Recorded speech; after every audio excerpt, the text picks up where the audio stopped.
Assalamu alaikum everyone. Welcome back to the Gender Studies lecture series on Napier. And today we're going to start with the waves of feminism. So in the previous lecture we did the social construction of gender.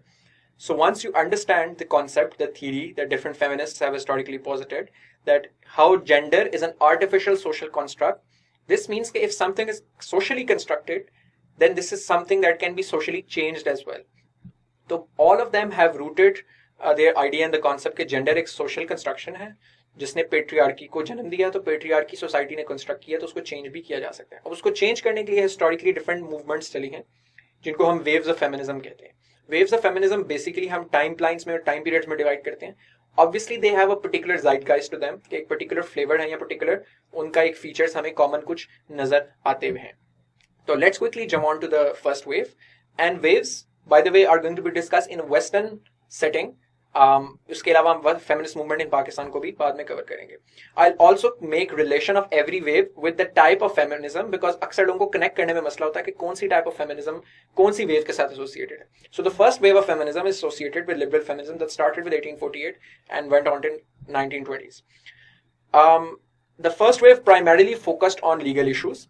Basically इसके अंदर बहुत सारे जितने activist, जितने groups, खातीन जो थी, उनका आइडिया ये था कि औरतों को राइट टू वोट खास तौर पर दिलवाने के लिए, because women did not have the right to vote. इसके अंदर खातीन ने बहुत सारे प्रोटेस्ट लॉन्च किए, लेक्चर्स किए, मार्चेस किए, जिसकी वजह से उन्हें बहुत ज्यादा सोसाइटल बैकलैश और लीगल बैकलैश का सामना करना पड़ा, and they ended up giving the right to vote.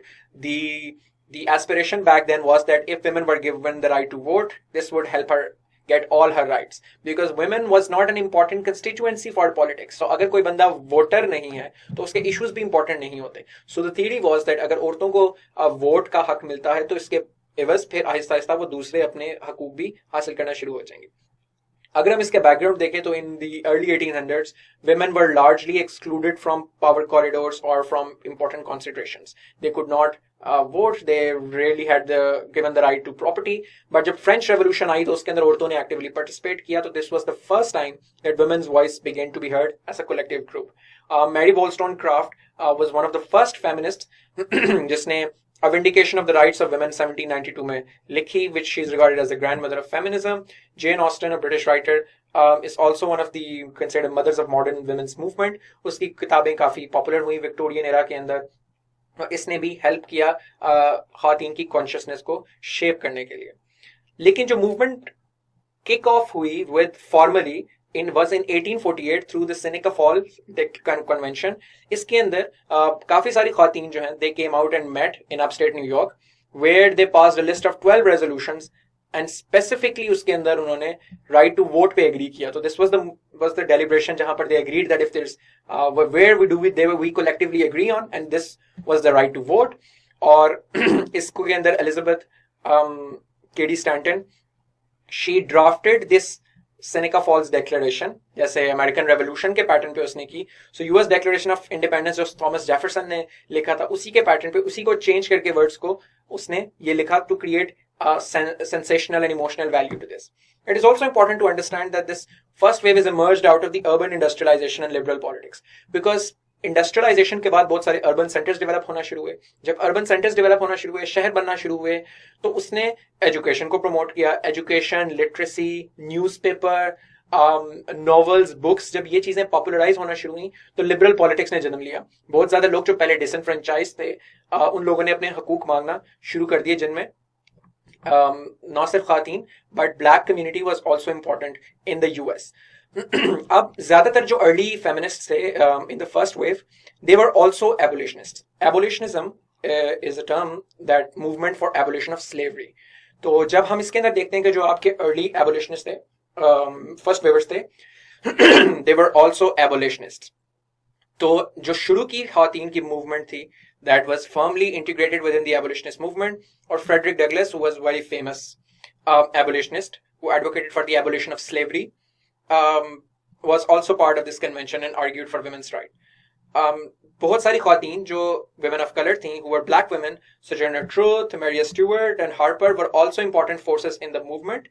They were arguing not just for the right to vote for women, but for the right to vote for all, because it's important to remember that at that time black people did not have the right to vote either. So only white men especially white property owning men, had the right to vote. So Sojourner Truth की ये बड़ी famous एक illustration है. Sojourner Truth की बहुत famous speech थी, Ain't I a Woman, जो कि बड़ी popularized हुई थी. However, over time, first wave feminism started developing some racist overtures. Racist connotation जिसके अंदर इसलिए आना शुरू हो गई because आहिस्ता आहिस्ता जो white women थी, they kind of became dominant members of this movement. So for instance, Suzanne B. Anthony established itself especially for white women, और उनके issues ज़्यादा address होने लगे और racial rhetoric को, racist rhetoric को use किया जाने लगा Aahista Aahista for getting emotional support. So for instance, 1870 में जब 15th Amendment pass हुई after the abolition of slavery, it granted black men the right to vote as well. So you see, पहले blacks used to be slaves. White women were never slaves for obvious reasons. White women owned these black slaves. Now imagine those black men, people who were former slaves of these white women, they became free and they had earned the right to vote, but their masters, white women, still did not have the right to vote. So this truly infuriated them, that are they like going to be granted the right to vote later than their slaves? So yeah, this is something that exposed or brought to fore the inherent racism within white first waiver feminists. तो ये इसके अंदर बड़ी famous K.D. Stanton की quotation है about how she thought about after abolition of slavery and giving black people the right to vote but not white women in general. इसके नतीजे में बहुत ज़्यादा आहिस्ता आहिस्ता ब्लैक ख़वातीन को भी डेमोन्स्ट्रेशन से या तो निकाल दिया गया, या फर्स्ट वेव जब अपनी प्रोटेस्ट करते थे इसके फेमिनिस्ट आइकन्स, तो they used to force black women to stand या वॉक बिहाइंड वाइट वुमेन. इसके अलावा राइट टू वोट और राइट टू ये जो सफ्रेजिस्ट मूवमेंट है, इसके अलावा क्या इंपॉर्टेंट इश्यूज थे फर्स्ट वेवर्स के लिए? They generally asked about some legal reforms such as equal opportunities to education and employment and right to own property. They also activated for the first time the question of reproductive rights, of the right to contraceptives, of right to abortion. सबसे पहला birth control clinic 1916 में खोला गया, जो कि New York state law की defines में खोला गया. This was a very significant move of the time. इस मूवमेंट की काफी सारी सक्सेसेस थी, लीगल सक्सेसेस में सबसे important success was the passage of 19th amendment in 1920, और जिसके अंदर 1920 में ख़वातीन को राइट टू वोट ग्रांट कर दिया गया. When women were granted the right to vote तमाम रेसेस की, so this was the major victory of first wavers. First wave in primarily originated in US, but उसका स्पिल ओवर इफेक्ट या उसकी sister movements दुनिया के दूसरे western liberal democracies facing similar socio political change also experience, जिसके नतीजे में हमें नजर आता है कि 1918 में एक एक्ट ऑफ पार्लियामेंट के जरिए ख़वातीन को राइट टू वोट मिलता है, ऑस्ट्रेलिया में कॉमनवेल्थ फ्रेंचाइज एक्ट के जरिए मिलता है, फिनलैंड में 1906 में मिलता है, और स्विट्जरलैंड में सबसे लेट मिलता है, which is very surprising, at federal level in 1971 and in their state level, जिसको आप यानी प्रोविंशियल लेवल कह लें, जिनको वो कैंटन्स कहते हैं, इन 1991. इसका आफ्टरमैथ इस टाइम पीरियड का ये था कि 19th लेजिस्लेटिव अमेंडमेंट जब पास हुई, इसकी मेजर विक्ट्री थी. Different individual groups continue to work for different issues like reproductive rights, equality in education and employment, voting rights for black women. But broadly, the movement began to splinter because वो common goal जिसने cultural momentum एक common goal की वजह से इनके पास आया था, वो आहिस्ता से disintegrate करना शुरू हो गया. तो overall जो feminist activity थी, that started to reduce, that started to diminish. And this will not revive itself until the second time period of huge feminist activity would again resurface in the 1960s. The last important aspect is the critique on this, as we have discussed that there are certain racist overtures in this movement. जब ख़वातीन जो थी, जो दूसरी race की थी, उनको जिस तरीके से बार किया गया, racist rhetoric को यूज करके अपने एजेंडे को परपेट्रेट किया गया, तो ये एक बहुत बड़ी क्रिटिक थी. दूसरी क्रिटिक इसके ऊपर ये बनती है कि although right was granted to all women, but black women particularly had practical problems with related to voting, voter identification for instance. South के अंदर जब जिम क्रो लॉज आ गए, तो फिर से दोबारा ख़वातीन को, जनरली ब्लैक कम्युनिटी को, जिसके अंदर obviously black women automatically become a part of it, had problem and difficulty in voting process. तो ये इसकी एक मेजर क्रिटिक है. आपने पेपर के अंदर भी क्वेश्चन को इसी तरीके से लेकर चलना है कि आपने उसका बैकग्राउंड बताया, आपने उसकी थ्योरी बताई, उनके ऑब्जेक्टिव्स बताए, उनके गोल्स बताए, वो कैसे ट्रांसफॉर्म किया, उनके क्या ऑब्जेक्टिव्स थे, उनकी क्या सक्सेसेस थी, और उनके ऊपर क्या क्रिटिक है, so as to cover all possible dimensions on a particular topic. I'll also provide you guys with some further readings to these in the description. or you can simply Google these additional readings that I provide to you. One thing that I would recommend you guys obviously is not to read the whole thing or not the complete books, जैसे कि पूरी किताबें भी इसके अंदर mention है, but to just read the summary of it.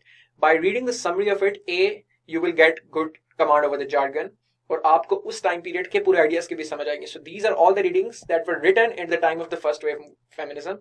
So any one of you, it's not mandatory, these readings, but anyone who wants really good marks or wants to develop a very good command over the subject for the immediate CSS exam or for the next CSS exam, या जिसके पास time ज्यादा है, वो इनकी summaries at least जरूर पढ़े और फिर उनको रेफरेंस के तौर पे वो अपने आंसर्स में यूज कर सकते हैं और डिफरेंट जगहों पे फिट कर सकते हैं. और खास तौर पे इसकी एक सेपरेट हेडिंग भी बना सकते हैं कि पॉपुलर राइटिंग्स की आप हेडिंग बना सकते हैं जब आप डिस्कस कर रहे हैं इस मूवमेंट के गोल्स और ऑब्जेक्टिव्स, और उनके अंदर इनकी छोटी छोटी समरी 5-6-7 लाइंस के आप लिख लें. तो this will give a very very good impact on the examiner कि आपने एक्चुअल उस टाइम की रीडिंग्स जो है ना उनको पढ़ी, और समरी पढ़ने में ज्यादा टाइम भी नहीं लगता. तो this will be very beneficial to you. So my lectures are devised in such a fashion that anyone who just wants to do it quickly, यहाँ तक आप कवर करें, इन स्लाइड्स को अपने नोट्स में ट्रांसफॉर्म करें, इन पे थोड़ा बहुत रीडिंग करें, मैंने जो डिस्क्रिप्शन में आपको अक्सर लिंक्स एसोसिएटेड दिए होते हैं उनको गो थ्रू करें, and you are good to go. But there are lots of things. तो लेकिन अगर आप इतना भी कवर करेंगे, even then I sure you going to get very good marks. But अगर आपने बहुत ज्यादा शिशकार डालना है, तो this is something that you can obviously do. So I will be catering to the whole all kinds of students, potential students who have different absorption capabilities and who want to do differently. कि कुछ लोग ज्यादा ambitious होते हैं, तो for you are very ambitious और आप बहुत आउट ऑफ द बॉक्स जाके चीजें करना चाहते हैं, तो that will also be provided to you guys. That's all for today. I will see you guys in next lecture on the second wave of feminism. Thank you.